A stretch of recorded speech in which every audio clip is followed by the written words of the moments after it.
Okay. Hello. We should be live now. So let me know if you can hear me so we can start. Okay. I have no confirmation now, so I'm waiting for it. But we should be okay. Hello. Okay, I'm a bit slow now with my computer, I think. But yeah, you're commenting, so I think we should be live. Um, let me know if you can hear everything over here. My voice, you should be hearing it. And the bass over here, let me. Okay, here's the bass.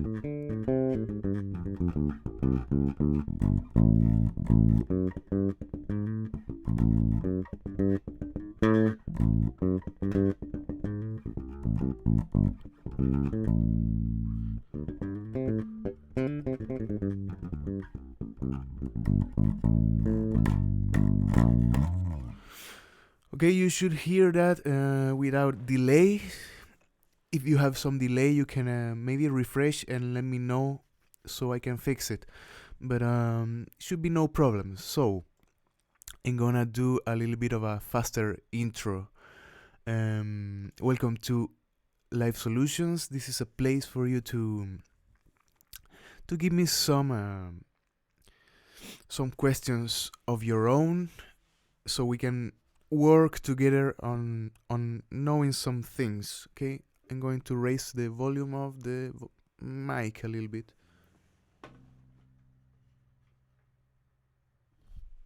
Okay, now so as I was saying, this is for you to give me some questions about bass. Of course, I have guitar over there. I have some theory and harmony and whatever other theoric knowledge and even philosophical knowledge that we can discuss over music, of course, over whatever you want to.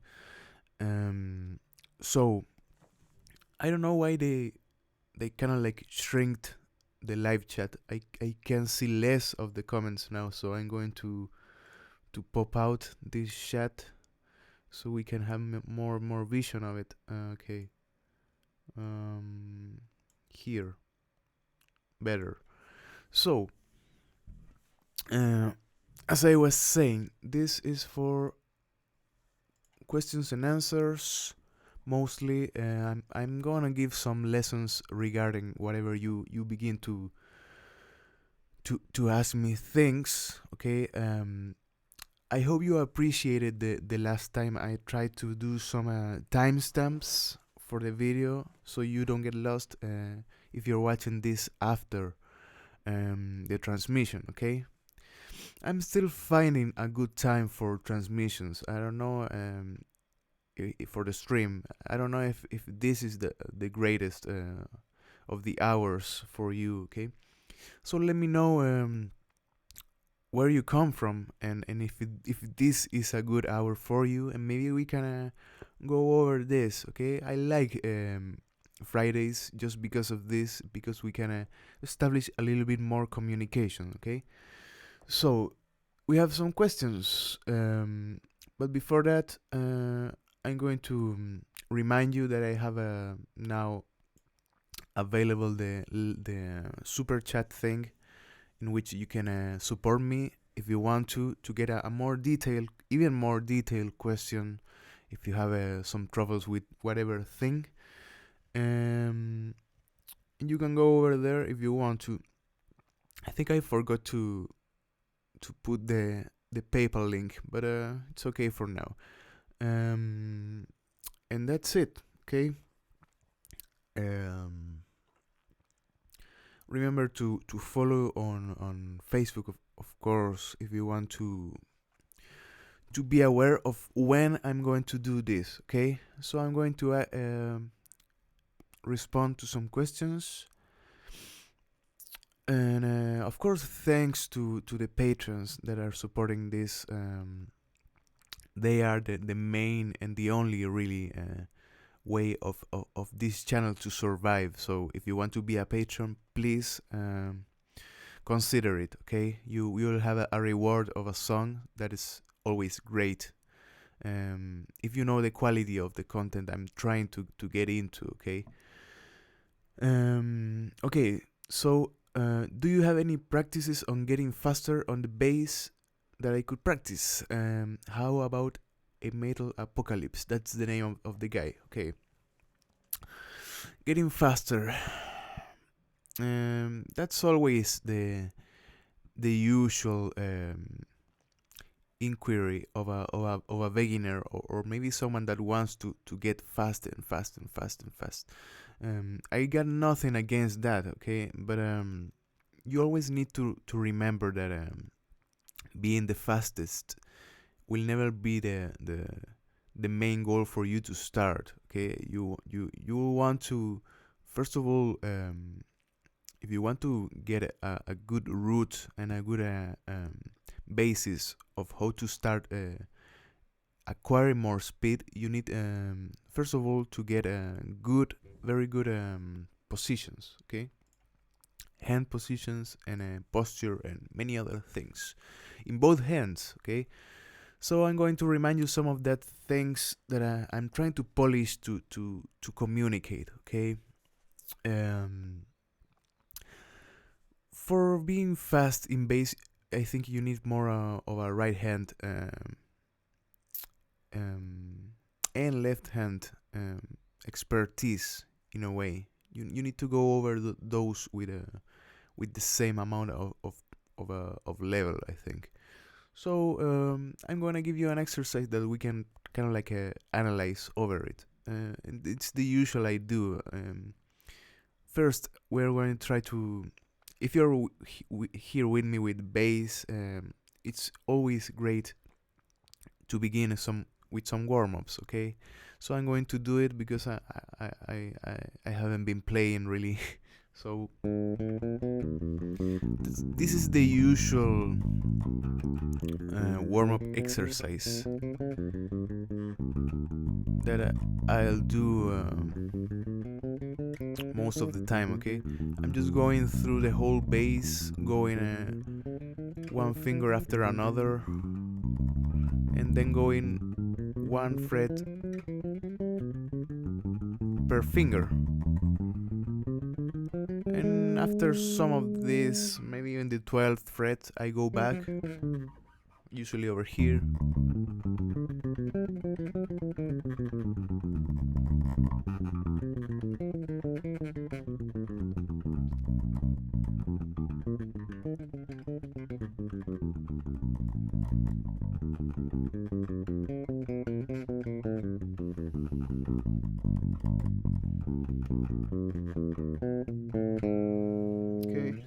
That's mainly the same thing I will do all the time, okay, for warm-ups. I want to give equal work to every finger of my hand, okay, including the little finger, okay. So it's always like this, always one finger per fret. Maybe some variations of it, but it's usually the same. Okay, so when I was trying to play, when I started these exercises, when I was a person with less experience, I always try to go fast, but always end up going really with a dirty sound. And that is a thing that you don't want to rush, okay? You don't want to rush your playing if you're not having a good execution, okay? So this is very important because when you practice whatever fast passage of whatever song, many people try to think, okay, I have it now because I just got to the point when I can just do a fast thing. I don't know, whatever, but they don't take care of the sound itself. The goal is just getting to the speed. and for that matter it's not that great, because you will lose kind of like the consistency that the bass needs. Okay, especially when you play fast, you will lose a lot of consistency in bass naturally, because you need to take care of the extra noises that you're getting, extra strings that may sound if you're not muting them, and many other things. Okay, so for this same exercise, okay, the time when I'm upping my speed is not the time when I want to, it's the time when I'm really sure that I'm doing it kind of like perfectly in time and with correct sound. Okay, and those are the things that you need to identify if you want to progress, I think, because the only goal that I can amount to achieve for you is to help you to identify things that many of us, when we are starting, we're not that aware of their existence. Okay, so dynamics, it's a thing that many people don't understand about in many cases. If I'm doing this, I'm taking care of each note with the same amount of volume, the same amount of intensity of my playing over here. Okay, those are things that you need to take care about, actually, so it doesn't sound like this. Okay, that's not even, and we're trying to practice with an even dynamics. Okay, dynamics being the difference between a low volume passages and high volume. Okay, that's the difference between a stronger and softer, okay, execution. And that needs to be polished in a way that you have a middle position and you understand what's your lowest amount of dynamics, maybe, and your highest. Okay, in bass you have a really expanded range of dynamics, so in that way you may need to polish that and to understand, and for that there's exercises, of course. You can practice with even dynamics.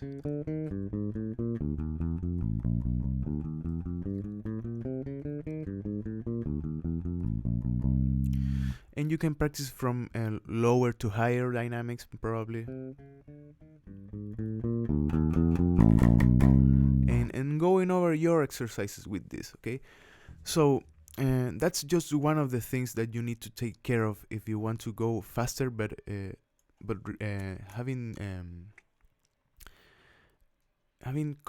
being conscious about the things you need to take care when you're upping in speed. Okay, it's not just going up in speed, moving your fingers faster. It's just taking care of all the other things that matter. I'm going to write about this so you don't get lost. I'm going to talk about speed in general over here. Okay, speed and maybe and technique, but because we are applying speed and technique, really. So there it is. Sorry if I go a little bit over that, but I think these are things that any one of us need to understand really in depth. Okay, then I'm going to go into more little questions, because this was a really great question. I'm trying also to expand in time, so don't worry. Maybe I'll answer your question for sure. We don't have that many people over here, so shouldn't be a problem. Yeah, well, how many people we have? Yeah, not that much. Okay, so it's kind of like a class right now, about 30 people sitting in a classroom or something like that. I don't know. I hope you have your bass with you if you're watching this, so we can clarify some things. And on the comments, I hope some of you that have some more expertise in things can also give some tips to people asking. Okay, So one thing to consider again is dynamics into playing faster. Usually when you play faster, you will begin to acquire more dynamics and try to play everything strongly. But what happens if you want to play faster, but you want to play soft but fast? Okay, that's really difficult, and it's one of the most difficult challenges for playing dynamically. It's playing with low dynamics, but really slow, really fast. I'm sorry, something like this.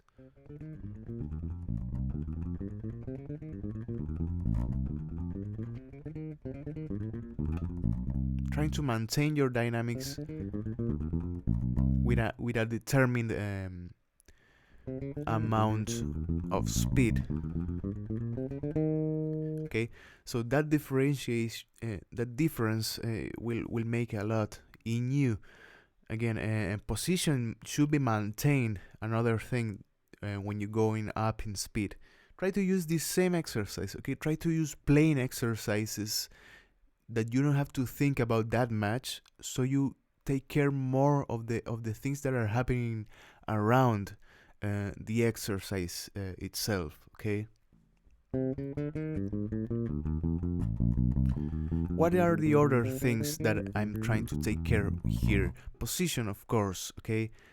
When I go faster, I'm not losing my position and going like this and lifting my fingers like crazy. Okay, I'm not trying to do that, because that will give you more will make me lose a lot of energy in my playing again. So if I play fast, I want to maintain the same amount of finger movement, especially with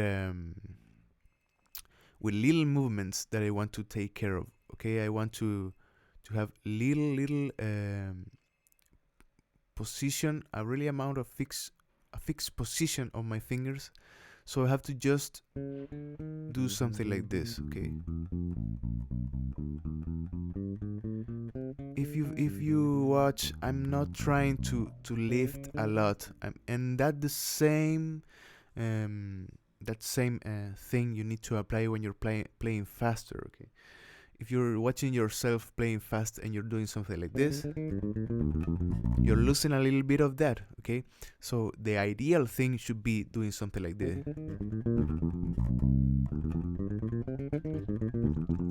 I know it can be really difficult, and I'm still working on it. Okay, having a lot of relaxation in your position while playing fast, that is, I think, the thing that will get you into another level to understand speed parts. Okay, those two things really important. And what else? You have dynamics, you have position, and of course same apply to the right hand. Okay, the same relaxed position that you're having when you're playing slow should be applied into the same as you're playing faster. Okay, that kind of like makes the whole thing up. It's just figuring out how to play with the same conditions as if you were playing slowly, with the same care. Okay, that will give you the next step, and for that you need a lot of practice. Okay, you will not get fast with a passage that you manage to do in half speed one day, and the other time the other day maybe you have it a little bit faster, but it's never a thing from one day to another. I don't know if you understand me. Especially I have some examples actually of songs that I'm not really proud of, because I rushed the execution of that, trying to upload the video and whatever. Maybe you have watched the YYCZ cover of a Rush, and you can notice I have some struggles with that. Okay, I notice it because I didn't practice a lot, and I didn't have the in my mind many of them of the muscle memory that acquires playing faster. Okay, doing something like this with cleanness and trying to play it at good time. Again, that is another thing. Playing with the same amount of good timing when you're playing fast and when you're playing slow, it's another really important thing. Okay, there's the three more important for me, I think, being the third, timing. Okay, if you're maintaining your timing like this,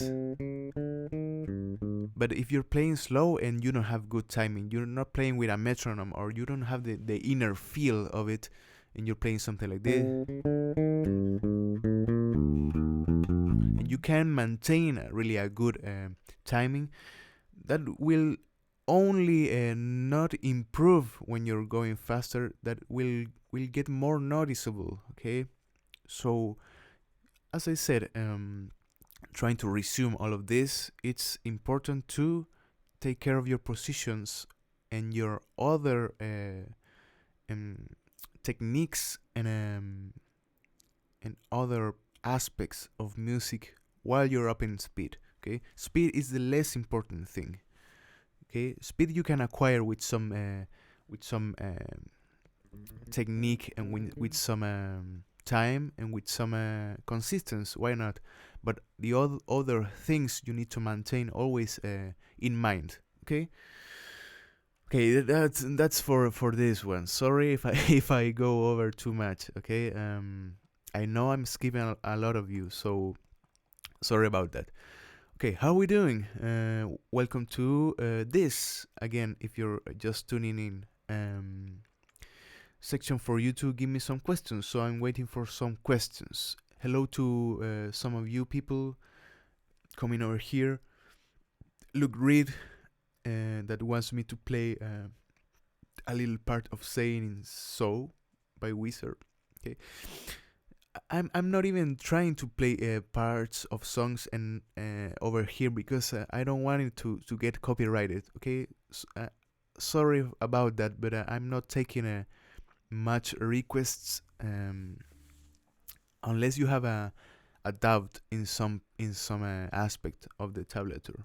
Okay, there has been some times in which I go into the tablature and I try to to go over some things that might be difficult. Okay, that may be difficult. Exactly as Nathan says, if you specify the part of the song, we can go over it. Okay, no problem about that. Agustin Sari or Sadie, I don't know, says, "Where are you from?" And I'm from Chile, not Chile, Chile with an A, but but no problem about that. Yeah, sorry if my language it's a problem. Okay, I think I'm getting through it a little bit more easily. I think I don't have the same amount of problems in vocabulary, in difference with the first live solutions. I don't want to even watch the first live solutions because I don't know, it might be a little bit difficult to understand. I'm trying to manage to be understood, but I don't want actually to get an American sound in my voice. Okay, I know I have some accent, and probably that won't change. So sorry about that.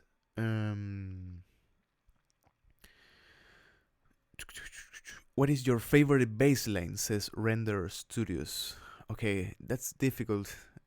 I'm always have hard times talking about bass lines and favorites, especially. You know, if you've been here, you know I don't talk about favorites that much because I don't want to exclude so many good things there are.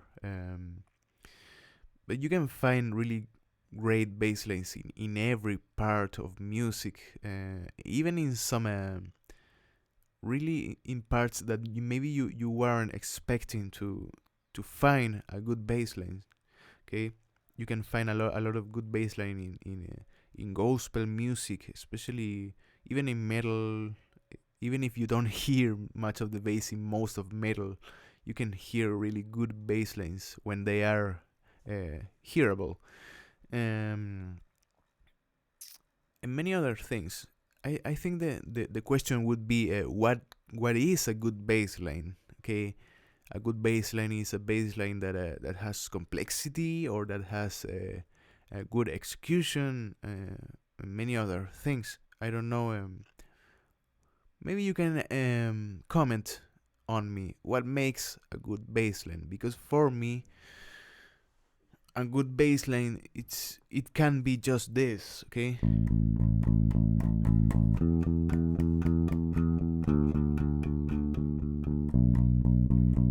And there you have it. Maybe it is a really good baseline if it is applied in context, you know?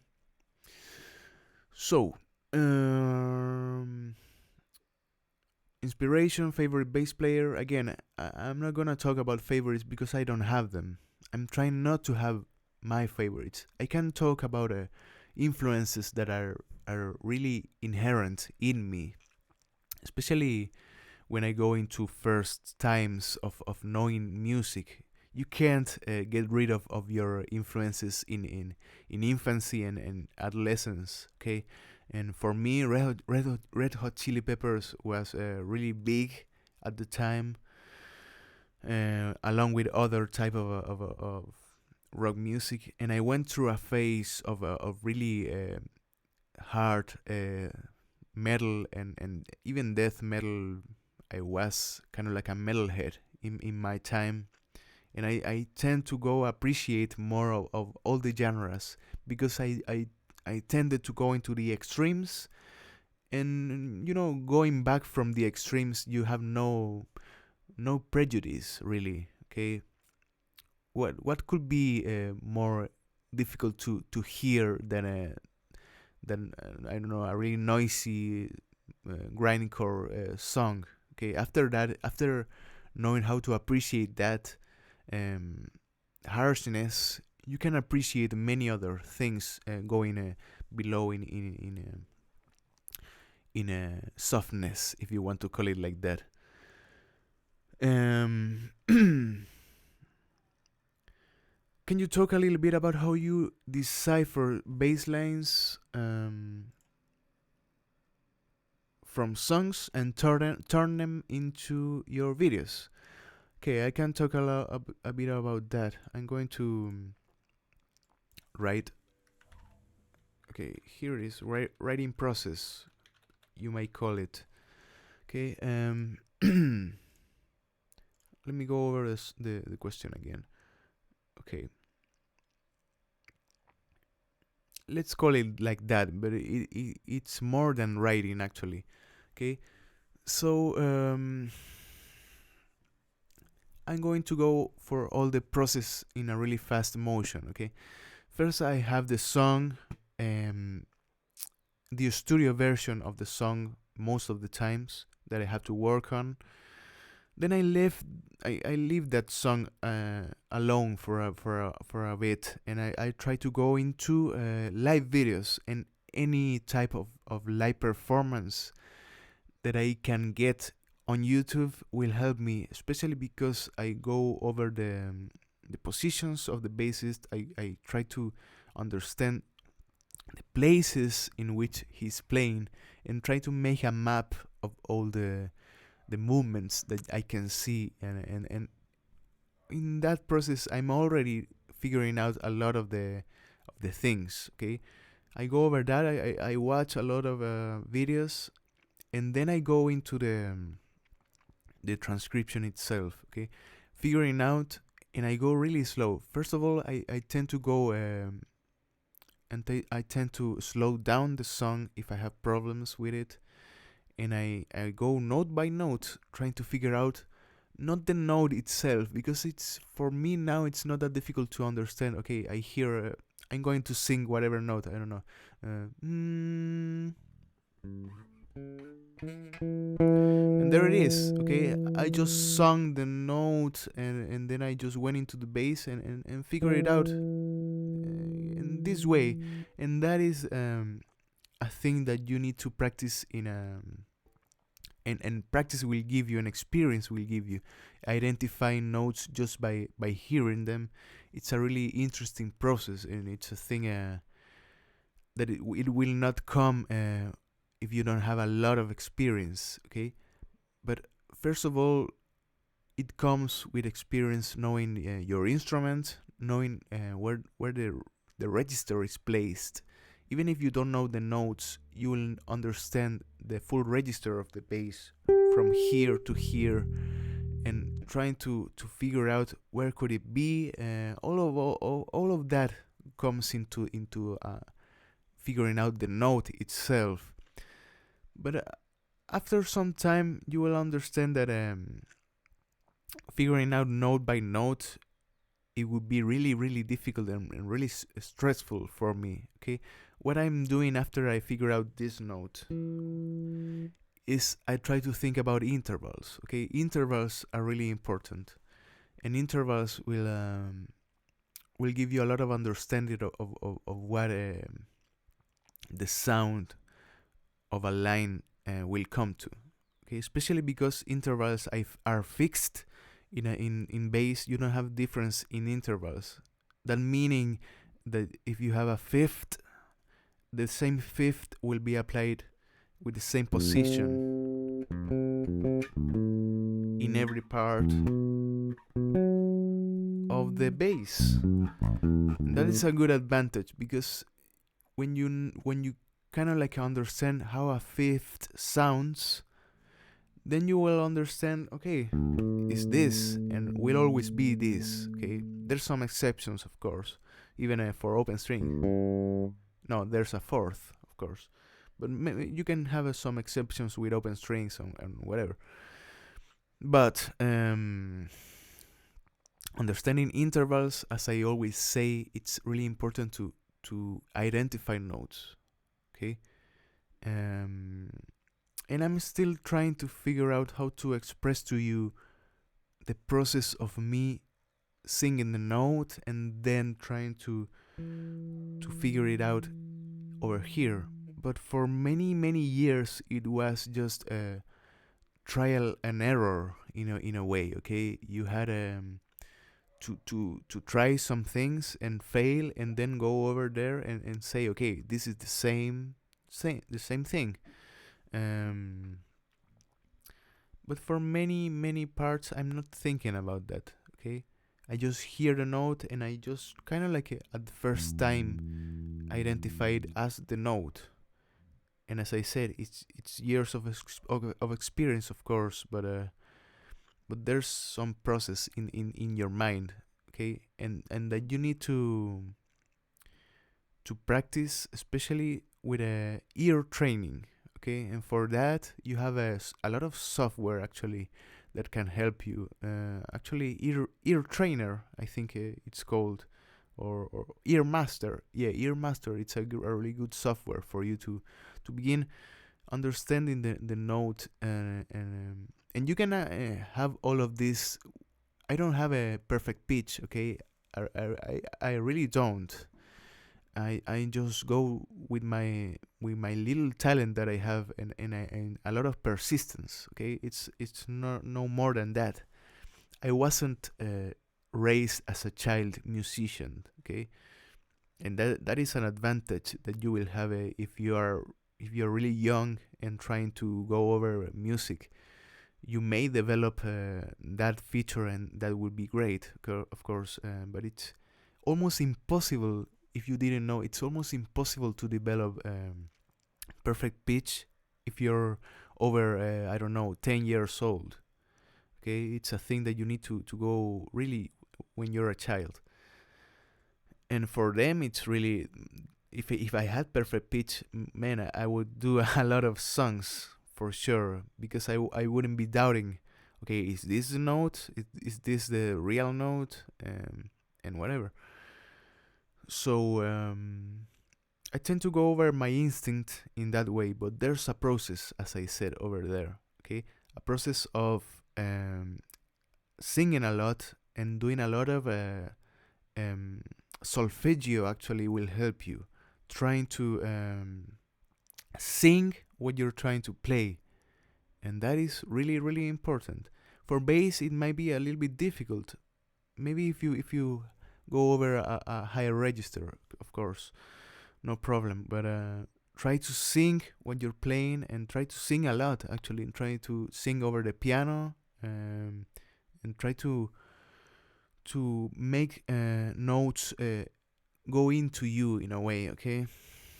But yeah, I need to understand more what I'm doing when I figure out a note. Okay, it's most of the time by reference. Okay, when you have a reference of an instrument and you are very familiar with your instrument, you will have no problem with that. Okay. Okay, that's enough for that, I think. I'm having a good time. Do you use any effects? Says Wesley Sola. I anything that I do in matter of hardware, it just comes from software. Actually, the only hardware I have is the bass, the chord, and the a DI box that I have, and the audio interface. Anything that comes after that is just the effects, and it's just software. Okay, I use Amplitude most of the time, and I use Waves plugins. Those are really common and really great plugins that you use for your audio editing softwares. Okay, so it's all digital.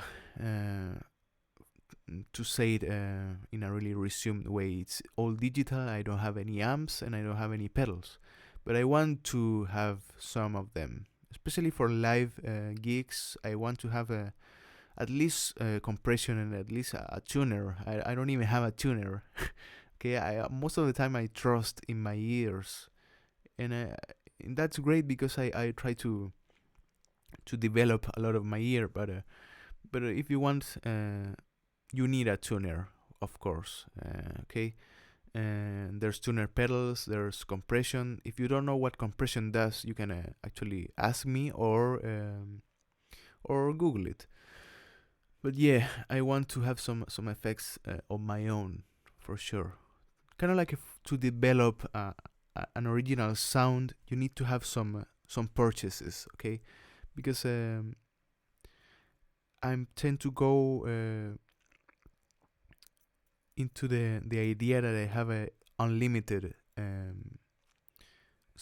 sounds, because I can model the sound a lot. And if you have been watching me for a while, you can know that I can model the sound just to sound a little bit like a really expanded range of styles, and I like that. I like that philosophy of trying to kind of like deconstruct the genre itself, trying to go over the thing that differentiates the genres.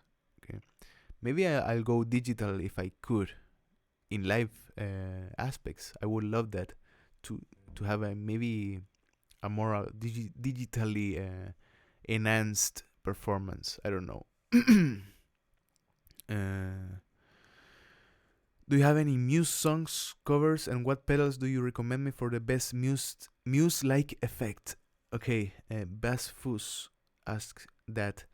I have some Muse songs. You can go check them out, and I have some descriptions of how did I acquire the sound. And as I was saying, it's just digital, okay, and you can tweak a lot of parameters when you're going digital, okay. But for what I've seen and for what I know, for a Muse sound, you definitely need some fuzz. I don't know if he uses the usual, but you can find a lot of rig rundowns of popular basses, knowing their equipment and whatever. But it's great to understand the things that are common, the effects that are common. not any pedal that you will find it's in a category of whatever effect. Okay, you have a probably you have some distortion or probably fuzz or probably overdrive for Muse. You have a lot of synth pedals for sure. Those pedals actually take the signal and make a synthesized signal over that to play with. Of course, you will have some compression probably, and I don't know if delays or reverbs. It depends. It really depends. Okay, but you have a lot of appliance of effects in Muse actually. The asinine bassist says, I have really, really small hands. No, he just said really, not really, really. How do you recommend I work around that so my sound isn't so muddy? Okay, let's try to break down some of the myths about the small hands, okay? I'm actually going to write that down, okay? The small hand. Okay, I gotta say, I think I have not that small hands. Okay, I think for my instrument I have a lot of reach. Actually, I can reach over here. I can actually do the ninth, maintaining the tonic over there. I think that's the most I can achieve. But even if you have small hands or big hands or the smallest hand in the world, I don't know. It all really depends in some time about a position of your left hand. Okay. Me that I have not that small hands. If I don't care of my position and I do this and I try to grip my bass like this, I can't reach any part more than 3 frets. Okay, if I tend to go over the fourth, then I'm struggling to get into it if I don't have good position. So I've been a teacher of a guitar teacher of many kids, and they usually kind of like get surprised when I tell them some tips about getting better position, and they can reach. Okay, the thing is acquiring the strength of the grip, especially for this grip. This type of grip is the grip that you want to most of the time. Okay, it's like grabbing a stack of cards, if you could say. And for this grip, you will need to acquire a little bit more strength in your fingers. But after that, you can actually reach a lot. You will have not that many problems with that, okay? So, for example, trying to play over here, it might be difficult if you're doing it like this. But if you try to go over, not with that of a bent wrist, but trying to go over here and trying to expand yourself and trying to lower a little bit of your arm, and trying to have this position, okay? Especially for the biggest part of the bass over here, you can actually reach with your little finger, okay? If you practice a lot, it might not sound that great because you're not having the strength in this finger, but after that you can actually reach it, okay? And it has to come with natural feel, okay? That means I'm not applying always the same amount of strength into each finger. I'm just focusing my strength, okay, with the grip. When I'm playing over here, I grip and I apply all the strength in this finger, then I go over that and go over that and go over, okay? I'm not maintaining most of the time this, especially for when I'm playing. It's really not natural to do something like this. So I'm just trying to maintain, if your case is really small hands, for bass, you don't really need that really big hands actually, because you can go over the notes and try to secure the noises that you may experience with all your fingers, trying to go over. For example, let's say you have this.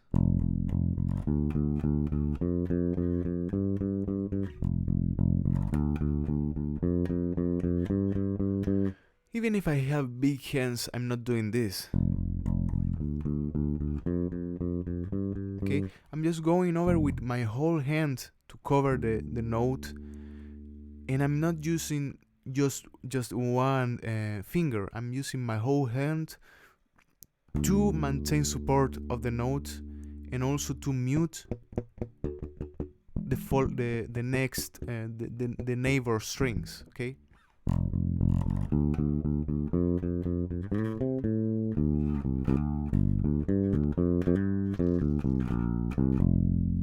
Okay, so really important to follow your line of strength in a way. Okay, you don't want to strain yourself, but you also want to not grip with your thumb over here if you're having troubles with a reach, and if you have a really big case of small hands, you can actually acquire a more suitable bass. Okay, I don't think this bass has a really short or thin neck. You can find thinner necks, and you can find even lower scale basses that can help you. Of course, some of the sound will get compromised, but if this is the case, you can find it actually. But first, try to go over your position and try to polish that, so you don't have that question. Maybe I'm doing it wrong because I don't have a correct position. So this is the correct position. Okay, that will help you acquire the better reach and the better sound. Okay, relax, always relaxed, and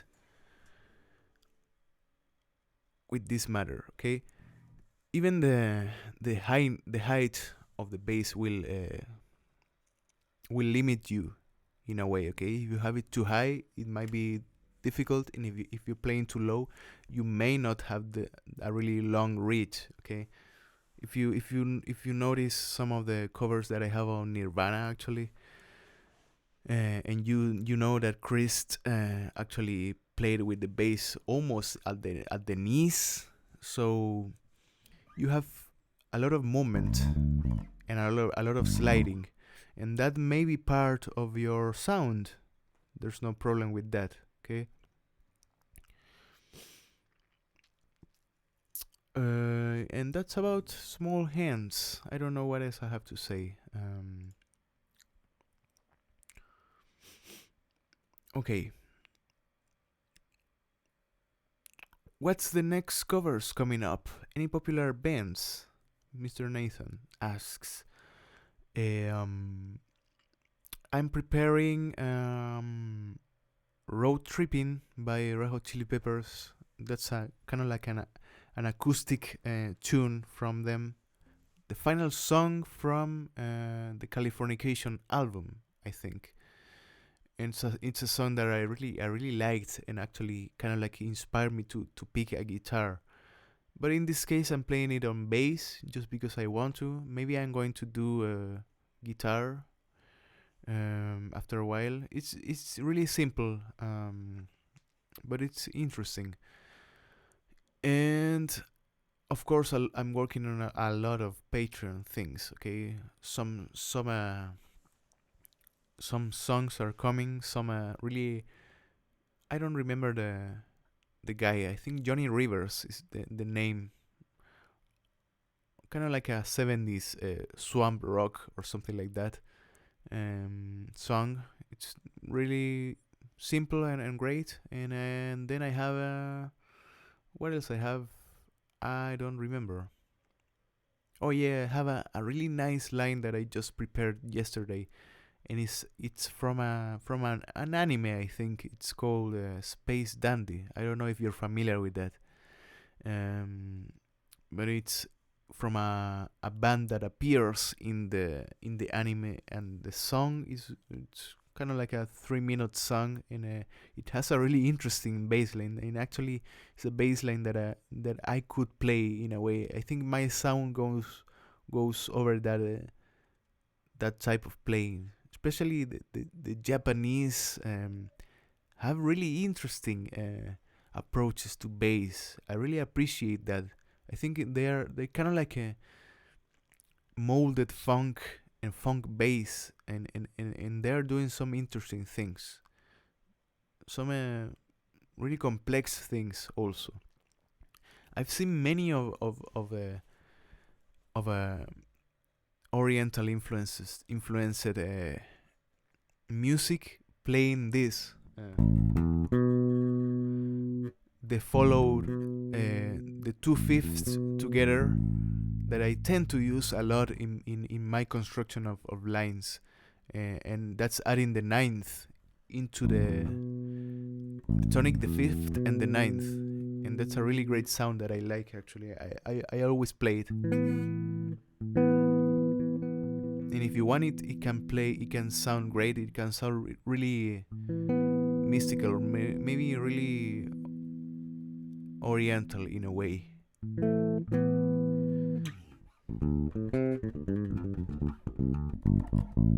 Okay.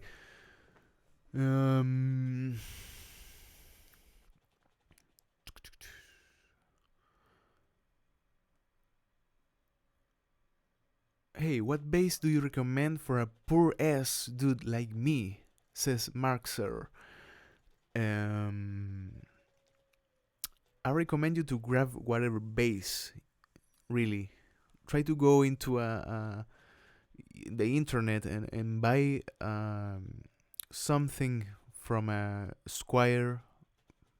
I think Fender Squire. Test it out and see if it fits for you, and there you have it. If you want even more cheap options for starting, there's no problem with that. Okay, I started guitar with the usual Christmas pack that you can acquire, that has the guitar, it has the amp, it has everything to start, and that was my first guitar for many years. And I just went over it, and I don't know. My philosophy over here, and if you're new, maybe you don't know, but I tend to say that gear is not that important as you think. Okay, especially if you want to start with something, just start with the cheapest and the most awful, and then try to understand why is there a problem with the instrument, and maybe change it, maybe not, maybe make it your language. I don't know why people always try to go for the best in equipment. Okay, we're talking about music over here, and many people don't understand that in music your limitations will make you your music. Okay, if we all had the best guitar and the best bass, it would be really boring. Okay, you need to take the best out of whatever tone, whatever sound. Okay, you can do that for most of the basses. I don't know, but yeah, pawn shops are a really good option. Maybe, I don't know, maybe still a bass. I don't know. I don't know, if you have the opportunity to steal a bass, do it, man. I got nothing against uh, stealing instruments. If the people that you're stealing it from, he doesn't use it, or maybe he use it badly, just steal it, man. I don't know. Um, have you ever played a 5-string bass, Felipe? Do you prefer to have that extra low end or just the usual 4 strings? I think I never played a 5 string actually. Never. I actually had the pleasure probably of playing it. I know there's a necessity for some genres to have a 5 string, and I would love to have one just to get more into songs that I can't actually play because I really need 5 string. But I don't think I would prefer it over my 4 strings jazz bass. I'm really accustomed to it, and I want to have less range. I really want to have less um, low range because I'm not that into the lowest of the ranges. Okay, I think I have enough over here. I can maybe use an octave pedal if I want to, but I want to have some of the limitation that this instrument have. Okay, you have 4 strings, you have not that many frets, and I can do something with this. Okay, I like it this way, but there's no problem if you want to go over a 5 string. No problem, or 6 string, or maybe more strings. I don't know. Maybe it would be great if I take it and play around with it. Okay. About fretless and versus fretted, I have some problems. I really think I would love to have a fretless, especially for the sounds that you can get from there. I kind of I have a crush on the fretless sound for some songs. They are really great, and you have a lot more expression built into bass. I hope I can have a fretless sometime. Okay, it just depends on the support of people actually.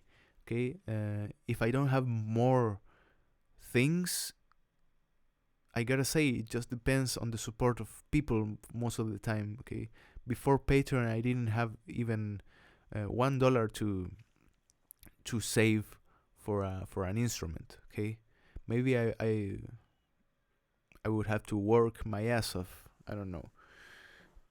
But for now, it's not cheap. It's not a cheap argument for me. I'm not buying another instrument for now because I really think I need more time with this one to figure out more things actually. Okay, I haven't figured out everything in bass just with this one. So how could you, I don't know, have a broken 4 string and a bass, and being a beginner, you have many things to learn about that instrument. Okay. Um,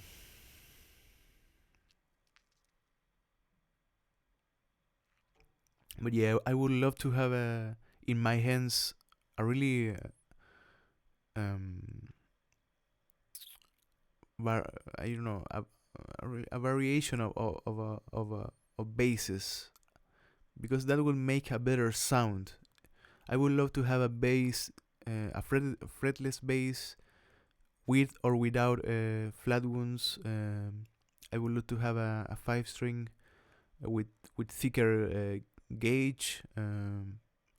All those other things I would use mainly for getting a better sound on the covers. Okay, but for my personal language, I would go into this forever. It is difficult to play fretless, mainly because you're not trusting in your frets. Okay, to go over it. Maybe you can skip a little bit of the position of the hotspot of the fret. Okay, always remember that you should press over the fret in the final part of the fret. If you play it over here, it's bad sound. But you have some allowance to maybe go over that, but for fretless you need perfect intonation, and that is a thing that you have to work on. But after a while, it's not that difficult because you're just making muscle memory. Okay, it's not that you're thinking all the time, okay, I need to go a quarter tone more or less. Okay, just practice after a while. um, um,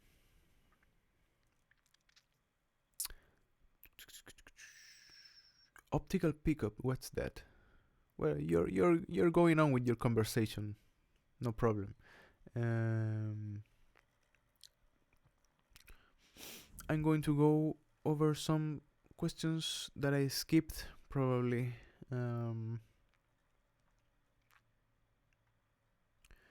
About strings, I usually go with Dadario.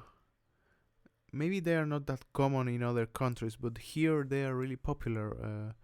But I want to have a test for Ernie Ball. I think they have a lot of reputation, so they should probably be good.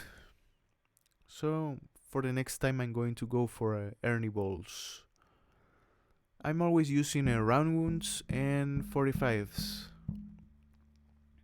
Um,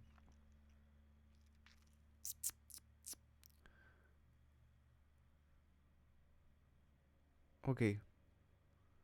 Yeah, someone asked about string recommendation. There's another thing that you really need to go over and just test it out. Okay, test some strings. Most of the time, it's important to not just go with your thing forever. Okay, even if I say that I'm going to play four strings because I like the sound and I want to have just four strings. It's not that if I have the opportunity to to play whatever other instrument, I'm not going to do it. Okay, you always need to have a lot of perspective of what to choose. You have to search your sound, your language. You have to search for it. Okay, or maybe you don't have. I don't know. It just depends, really. I have many examples of people that just with their instrument and not that many knowledge on whatever things, they are making really good art. Okay, over here we have art, and many people try to make it something that is just a quality thing, a level thing, a hierarchy of things that is, it's not in the case. Okay, we're making music, and for that, if I'm making music with a fucking stick, I will do it. Okay, it just depends on your quality as a person, not in the quality of the thing. Okay, I'm making the thing sound. Always remember that. Um,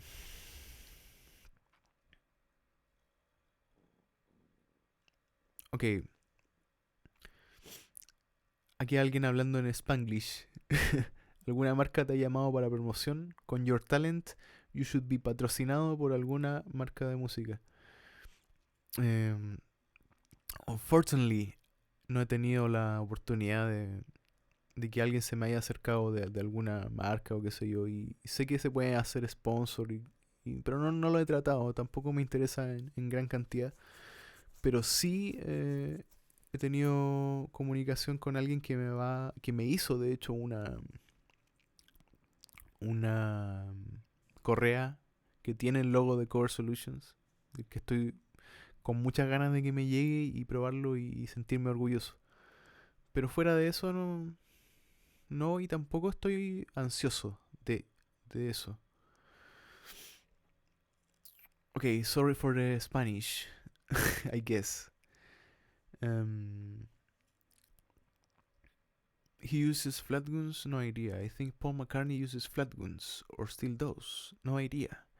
Flat guns I think were the most common at first, and for that reason, and the older bassists, the old time bassists, will tend to have a flat wound sound. Okay, the round wound kind of like it came after, I think, or maybe it wasn't that popular compared to the sound of the flat wound. Okay, so that's why if you have a Motown record, you have flat wounds most of the time, and from below that, of course.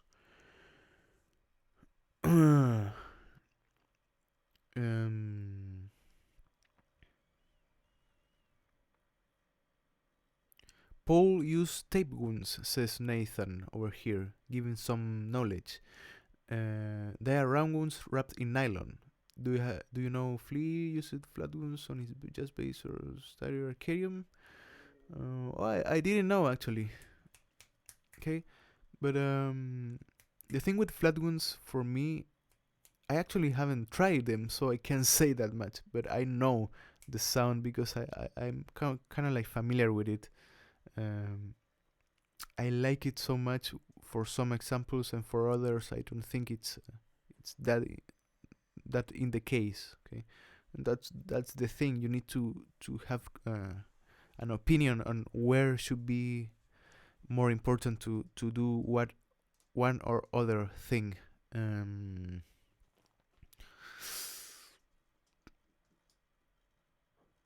Okay, thanks for doing this. Could you go over the intro for Tool Schism? I don't know how to pronounce that. Sorry. The song, I never knew how to pronounce it. I'm just saying Schism. Specifically the time signature changes and how you break it down in your head. Okay, this is nice. I'm going to go over the tablature. Give me some time, and maybe we can talk a little bit about time signatures. Why not? I need to find the tablature, and we can go over the view. You can tell me in the meantime what part specifically. Okay, I know there's some time changes, but I think there's a lot. So I'm going to search for tablatures. Tool.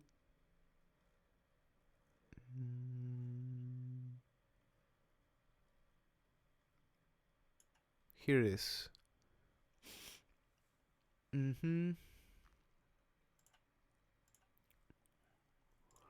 I'm going to switch modes over here, I think.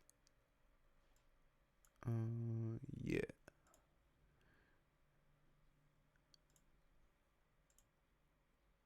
You should be seeing it now, I think.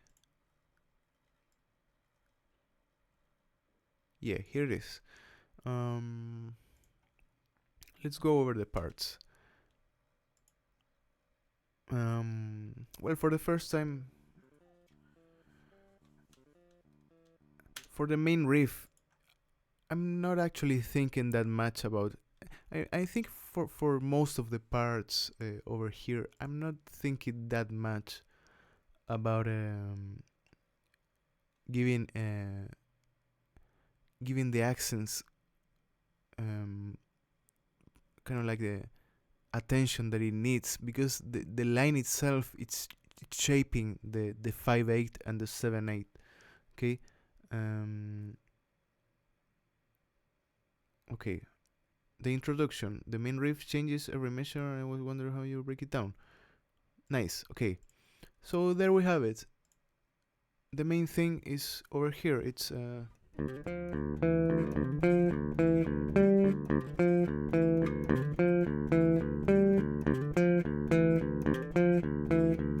thing is that the whole band is going over this, and if you want to separate it by what it is, it should be 1, 2, 3, 4, 5, 1, 2, 3, 4, 5, 6, 7, right? And then you go over that. So it's 1, 2, 3, 4, 5, 1, 2, 3, 4, 5, 6, 7.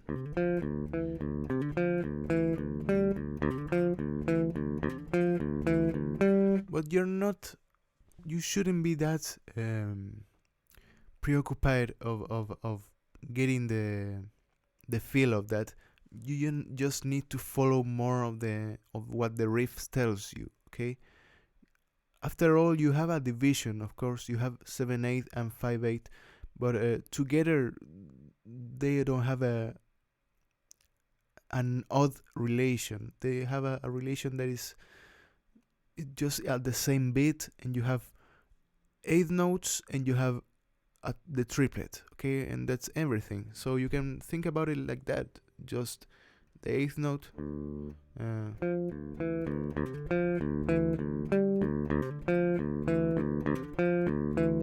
And once you have the riff itself, I think it will go over all the time, and it shouldn't be a problem.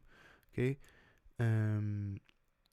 It might be a really good exercise to try to count and play. I don't know if I can do it.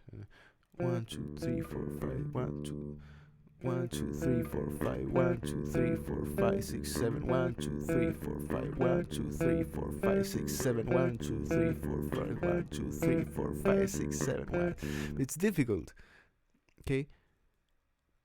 It's a thing that maybe you should be thinking about if you want to be strict about it. But in most of the cases for Tool, you have changes in time signature, but they are not extreme changes that make a thing that you need to follow up, or you will get lost. Okay, most of the time it keeps on the beat, so for that you don't have that many challenges. But try to, if you want to, try to do what I did. Try to count 5 and then 7 and try to place the riff over there, so you can get even more knowledge of what you're doing. Okay. After that, I don't know if you have many parts that change. Okay. Well, there you have. I think this is a 6/4, 6/8. Yeah.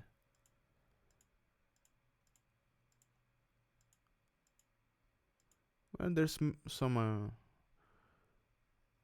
other time signatures, but most of the time, as I said, they are eighths coming into other eighths, and for that you don't have to think that much about it, because you're having the same division. Okay, you're having 6 eighth notes, and then you're having 7 eighth notes. Okay, it might be difficult if you're thinking to go over a different division. If you're thinking maybe, I don't know, for example, going from a 5/8 into a 3/16 and then going into a 2/4. That may be difficult. Okay, to go into it with different accents or whatever. But when you're having this with eighth, it shouldn't be that difficult to follow. Okay, it's a difficult example when you're trying to follow a less constant feel. Okay, in this case, you're having a constant feel in your peak. Actually, you're doing.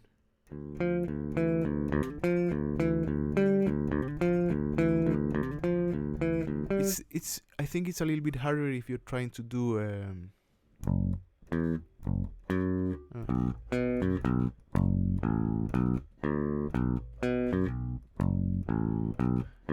trying to think about money on 7/4, because you have a riff that goes right into the accent and follows a different build-up of not just constant motion. You know, it has some different figures coming into the time signature. Okay. But yeah, I don't know if I have something else to say. You can ask me more things. No problem. Okay. Back to questions.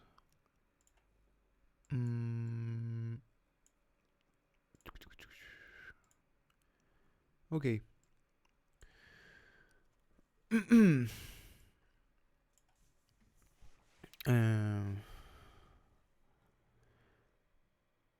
Obviously not Italian says, hey, I tried muting with my fretting hand thumb, but I can't have my hand open as wide as I can with normal fretting hand position. How does your fretting hand technique change when thumb muting? Okay, let me read that again. Try muting with my fretting hand thumb.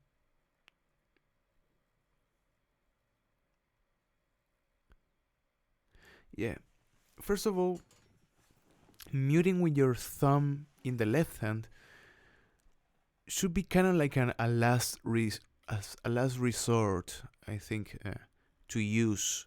It shouldn't be kind of like your main thing, because you're limiting yourself, as you said. You're kind of like limiting your reach, limiting your position in a way. But for some examples, I actually do use it. Okay. But for many of the songs that you think I am doing it, I'm not. I'm just going over with the thumb a little bit, but I'm not most of the time muting with my thumb. Okay?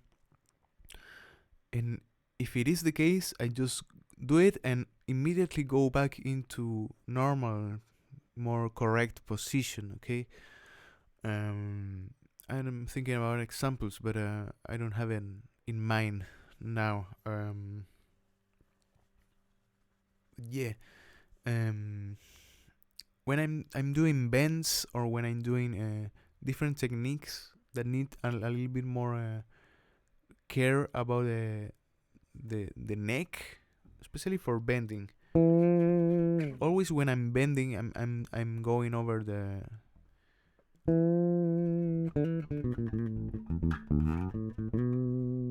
with the thumb over here. Okay, so I have extra grip.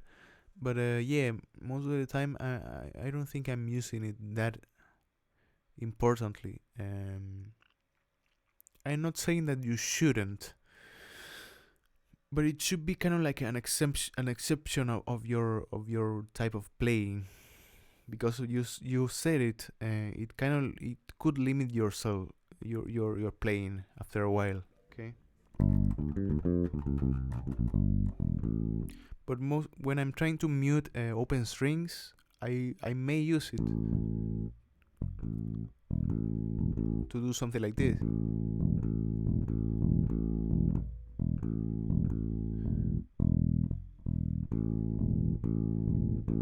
But I'm always trying to think, how can I do that, but with other technique. Maybe with my right hand, I can mute a lot. A lot of muting, and a lot of muting I can do actually with my right hand and with my normal fretting position. Okay. I have a second option. Okay, it's not always my first option to go over the thumb.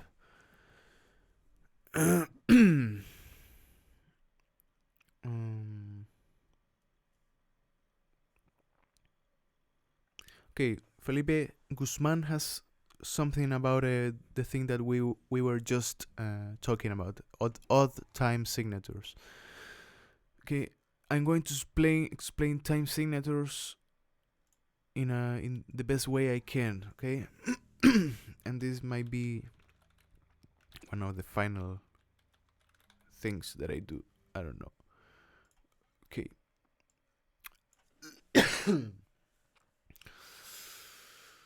So time signatures.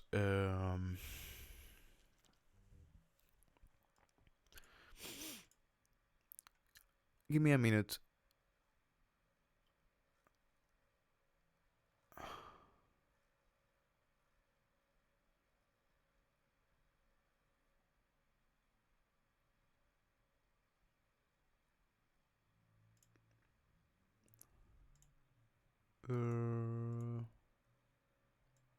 Okay. Back to it. Time signatures, as you said, are the thing that kind of like delimitates the bar, the each bar will have a limited amount of things that you can put into, okay, in rhythm. So you have the usual 4/4 that we can always follow, and it's just 1 2 3 4, and then it goes back again into 1 2 3 4. Okay, we're never counting at infinitum. We're not doing 1 2 3 4 5 6 until 100. Okay, it's just a way to maintain the same amount of information in the different bars. Okay, so you have the most common are 4/4, and the visualization of that implies that you have 4 quarter notes per bar. Okay, for English speaking people it's a little bit easier, okay, because they refer to divisions, note divisions as whole notes, half notes, quarter notes, eighth notes, and 16th and 32nd and whatever. So they just have implied in their time signatures what they're going to do. For us, in my country, we just for example, we call 8 notes, we call them corcheas. And that's there's a different name for that, for each time signature, for each rhythmic pattern, rhythmic figure. You have different names. It's not a numeric thing, so it's a little bit more difficult. But then you have, for example, 4/4. It's 4 quarter notes per bar. Okay, that's always the sentence you need to complete to understand whatever time signature. If it is 5/8, it's 5 8 notes per bar. Okay, same for whatever other. Okay, 9 8 notes per bar. So when you have that, you just have to think about it in this way. When you have a song, whatever song, and you tap your foot to the song, usually you're tapping the foot over what it's called the actual division of time. Okay, the actual, it's not the division, it's like the beat. You're playing into the beat, and that is the beat. For example, whatever song, I don't know.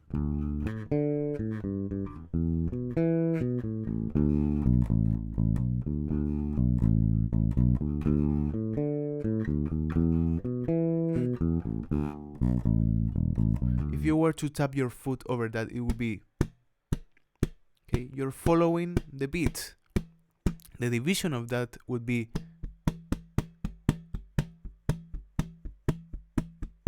probably, okay, you're dividing your beats into more parts, and that will always be, in this case, the quarter note. How do you determine that? It's more or less kind of like a convention, okay, and it depends on a lot of things. But for many people don't understand that time signatures delimit your accents too. Okay, the first one of the 4 beats on a 4/4, it's always stronger than the other 3, and that makes a difference when you're playing. It's 1 2 3 4 1 2, and that makes it really different to understand, especially for odd time signatures. Again, okay, you have a 5/8 and 9/8, and you're thinking 1 2 3 4 5 1 2 3 4 5 6 7 8 9 1, or whatever. Okay, that implies different divisions. Even for odd time signatures like 5/8, you're always dividing them into 3 and 2. It's always a ternary versus a binary in most of the cases. Like 7/8, it's always thought about like a 4 and a 3. Okay, so it's 1 2 3 4 5 1. Sorry, 1 2 3 4 1 2 3 1 2 3 4 1 2 1 2 3. I don't know. That's an interesting way of dividing that and understanding it. But yeah, that's the thing. Each song has different time signatures, and figuring them out, it's most of the time difficult for me, actually. Okay, getting into it and knowing when you have a 2/4 that follows into a 4/4, but always think about what the drums are doing for popular music. The drums always mark when a new beat comes, especially because of the cymbal and many other things that a drum beat always has. Okay, but yeah, that's it about time signatures in a really broad way. Okay, I think we may talk about that in a better way for other times. Okay.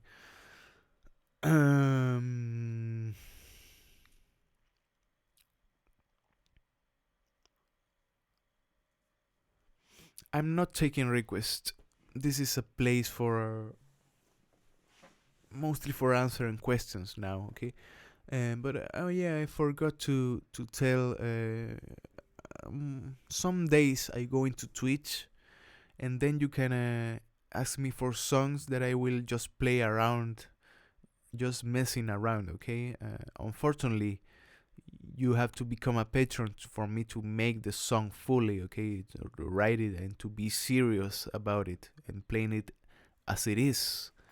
In Twitch, I'm just playing it as I want to, really. Okay, but it may help you to get the chords, to get the notes in a way or another, for sure. Okay, so if you want to follow over there, no problem about that. I'll be doing one soon.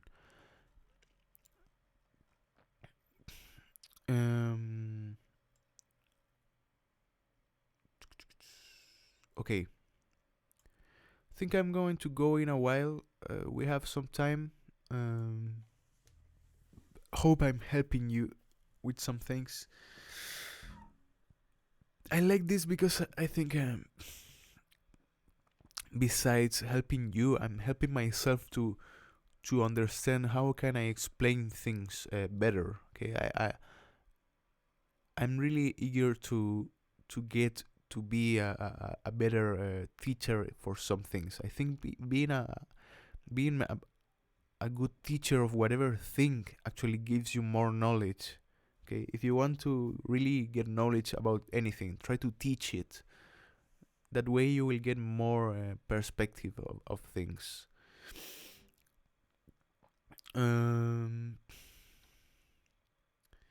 Is it a bad habit to rest your thumb on one of the pickups when playing? It's not, for me, it's not at all. I actually do it a lot if I have the opportunity. Okay, if the song allows me to play next to the neck pickup, I'm always resting the thumb over here.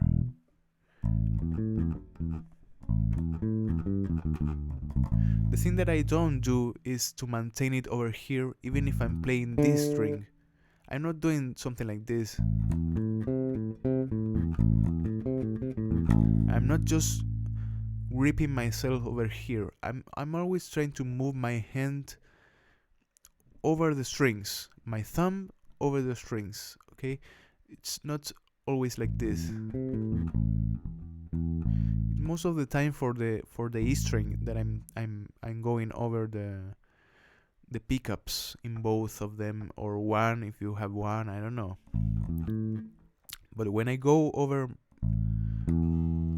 the A string, I tend to rest the thumb in the E string. For the D string A, and for the G D. Okay, I tend to go in that way because I want to secure that I'm not going to play other string and having troubles with a noise. And most reasons, I think it's for maintaining a better relaxed position while playing. Okay, I think I strain too much when I'm playing the G string and maintaining my thumb over here. Okay, I'm not that movable. It's too restraining for me. I prefer to do something like this. Okay, and I'm not pushing into the pickup. I'm just maintaining my finger here to rest it. Okay, it's never pushing over the instrument. Okay, I'm just slightly putting it over here to maintain a good grip.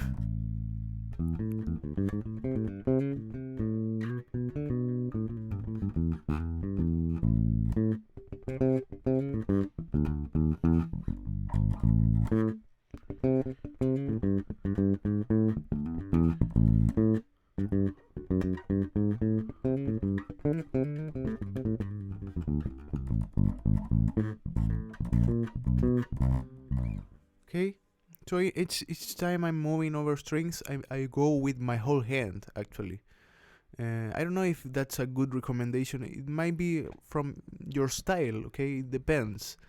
But for me, I think it gives me a little bit more liberty to play with a relaxed position. Okay.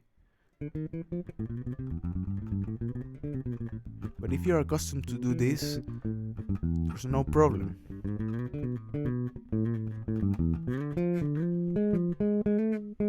But I tend to get rid of that for my style of playing. Okay.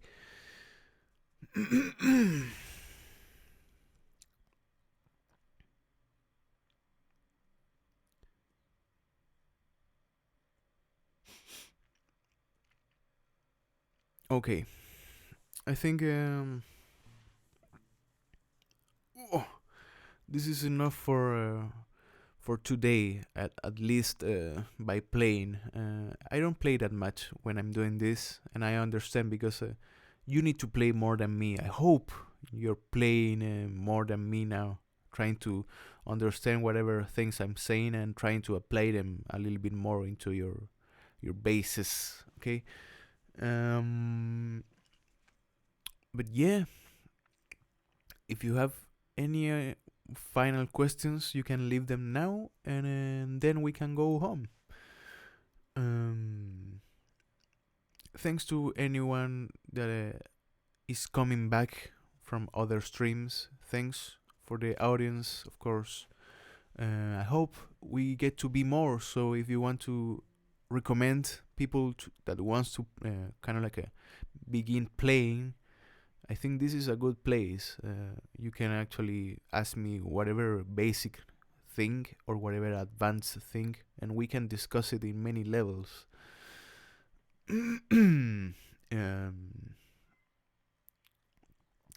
face reveal is not a secret, man. You can actually see my whole face in the 200,000 stream that I did, and you can see it every time in my band channel that you can actually subscribe to the band channel if you go into the channel, and it's a recommended channel. And there you have my face. It's not that I'm shy. It's not that I don't want to be public or whatever. It's just that I don't think it matters. I think if you hear my voice and you have the instrument view, that I don't want to sacrifice over me being the main thing. Okay, I want the instrument to be the main thing, and you take care of all things that are happening over here, especially for the covers and whatever. It was for the angle in the beginning of it, but then I just went through it, and I like the fact that I don't have to be kind of like a show of myself to for you to to go back to the covers. Okay, it's more like watching the instrument more than watching my face doing it or whatever. Okay. The floor reveal you can have, of course. Here it is, the floor. Cat reveal. You have some cat reveals in the in the channel. I have just one cat, but he likes to reveal himself. Okay. Shoe reveal. I have a this. It's a this is actually my real foot. Okay, so don't judge me. And that's it.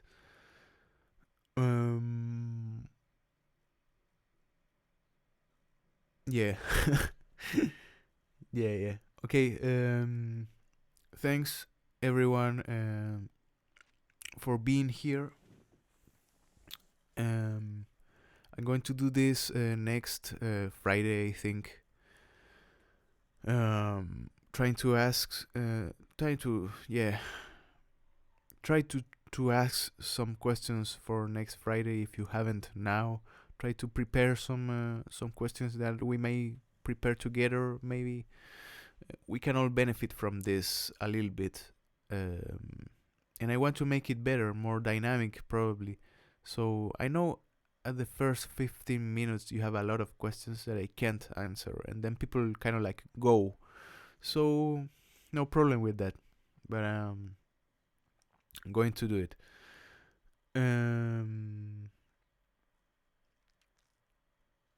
So yeah, goodbye, and I'll see you next Friday, probably 4 o'clock.